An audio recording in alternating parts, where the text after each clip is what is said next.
শরিয়তের ন্যূনতম একটা জ্ঞান অর্জন করা। শরিয়তের ন্যূনতম জ্ঞান বলতে আমি কি মিন করছি, কি বোঝাচ্ছি? আমি বোঝাচ্ছি কমপক্ষে আপনাকে বিশুদ্ধ করে কোরআন তেলাওয়াত করা শিখতে হবে, 1 নাম্বার। এর সাথে আপনাকে আরবি ভাষা কিছুটা হলেও শিখতে হবে, যাতে আপনি কোরআনটা বুঝতে পারেন। 3 নাম্বার হচ্ছে হাদিস শাস্ত্র পড়ার যোগ্যতা আপনাকে অর্জন করতে হবে, মানে হাদিস পড়াশোনা করতে হবে। 4 নাম্বার নবী সাল্লাল্লাহু আলাইহি ওয়াসাল্লামের পবিত্র সিরাত অর্থাৎ জীবনী, এটা আপনাকে পড়তে হবে।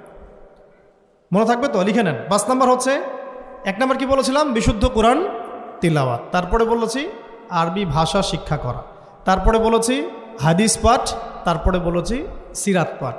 5 নাম্বার হচ্ছে আকীদা বিশুদ্ধ করা। আকীদা বিশুদ্ধ করা। আকীদার অনেক কিতাব আছে এবং আকীদার আর অনেক দার্সও আছে, এটা নিয়ে আমরা পরে আলোচনা করব ইনশাআল্লাহ। 6 নাম্বার হচ্ছে আপনার ইসলামের ইতিহাস পড়াশোনা করতে হবে, ইসলামের ইতিহাসটা পড়াশোনা করতে হবে। 7 নাম্বার হচ্ছে ইসলামিক অর্থনীতি পড়াশোনা করতে হবে।